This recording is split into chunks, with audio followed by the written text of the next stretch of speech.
Et bien salut à tous et bienvenue sur Shinsekai TV, la chaîne 100% One Piece. Au programme aujourd'hui une théorie qui traitera des révolutionnaires. Il n'y a pas beaucoup de théories sur YouTube à propos des révolutionnaires. Alors voilà, c'est pour ça que j'en fais une. Je tiens à préciser que cette théorie est déjà sur ma chaîne.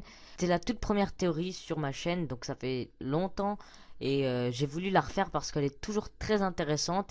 Et ce serait bien de la refaire en mieux, en ajoutant des arguments et donc en améliorant la qualité de la vidéo. On va parler de beaucoup de choses au niveau des révolutionnaires, on va surfer sur plusieurs points, alors n'attendons pas plus longtemps et c'est parti.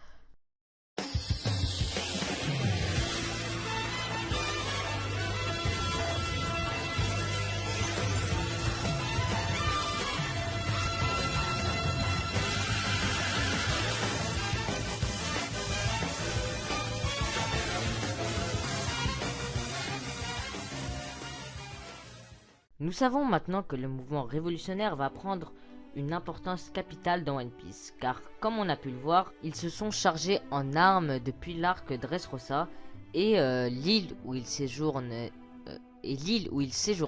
Baltigo, est maintenant en ruine. On sait que c'est un peu de la faute de Barbe Noire d'après les journaux, mais on ne sait pas vraiment ce qui s'est passé, donc tout est possible, mais c'est pas le sujet de notre vidéo. Maintenant, on va juste préciser que Monkey D. Dragon est le père de Luffy et le petit-fils de Garp. Voilà, c'est une petite précision, on ne sait jamais, c'est lui le leader de l'armée révolutionnaire, donc le big boss quoi. Cela dit, parlons maintenant de Roger. Vous me direz pourquoi parlerons de Roger dans une théorie sur les révolutionnaires? Car je suppose que Dragon a fait partie de son équipage. Vous vous dites sûrement que c'est complètement absurde ce que je dis, mais restez, ça va devenir intéressant. Lorsque Roger a combattu Shiki, vous vous en souvenez comment il a réussi à s'en sortir grâce à une tempête. Je sais que ça fait gros, mais qui voit-on accompagné d'une tempête à chaque fois qu'il apparaît dans un moment critique? Vous l'avez deviné, c'est bien Monkey D. Dragon. C'est vrai, hein, on l'a vu 3 fois, il a fait 3 apparitions dans le manga, en situation critique bien sûr, et boum, le climat change 3 fois de suite. Coïncidence, je ne pense pas. Maintenant, intéressons-nous à pourquoi le climat change.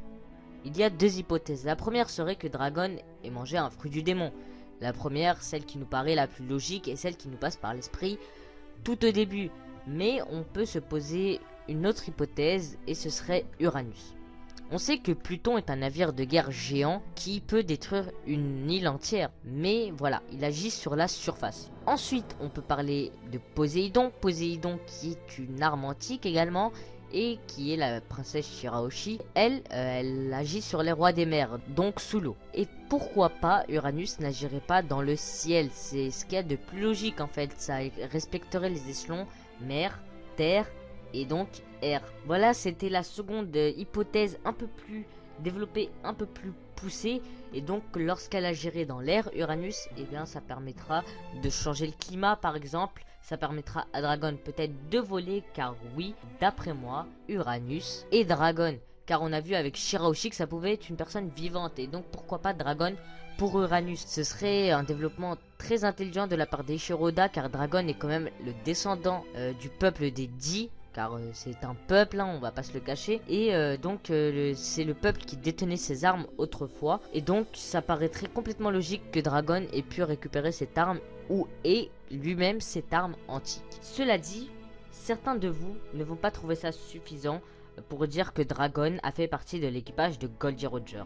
Rassurez-vous, il y a encore beaucoup d'indices qui nous prouvent cela. Parlons maintenant donc du fondement de l'armée révolutionnaire et par la même occasion de sa chronologie, car c'est sur la chronologie qu'on va s'appuyer. Tout d'abord, 12 ans après donc que Roger ait atteint Raftel, Dragon commence sérieusement à recruter son armée révolutionnaire qui n'était pour l'instant constituée qu'une poignée d'hommes.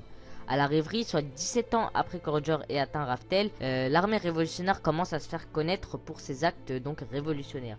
Tout cela nous montre que l'armée révolutionnaire a été créée après que Roger ait atteint Raftel.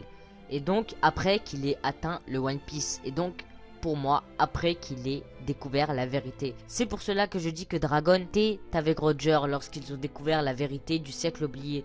Avant ça, aucune instance ne luttait vraiment contre le gouvernement mondial. Pourquoi? Car il n'y avait personne qui connaissait la vérité. Si Dragon en est arrivé à lutter contre le gouvernement mondial, c'est qu'il connaît le secret et qu'il l'a découvert avec Roger et les autres. Et pour ma part, c'est lui qui porte aujourd'hui le mieux la volonté du dit, la volonté de Goldie Roger.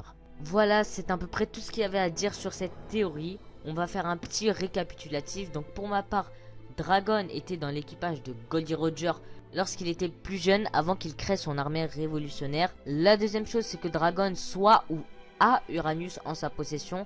Ça lui permettrait de bouleverser le climat, de changer le climat donc, et de le mettre en sa faveur, et pourquoi pas même de voler.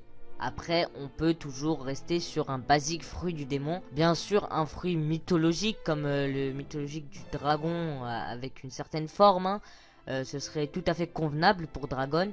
Mais ce serait quand même plus intéressant de voir que Dragon a Uranus ou possède Uranus. Ça prouverait qu'il est vraiment très dangereux pour le gouvernement mondial.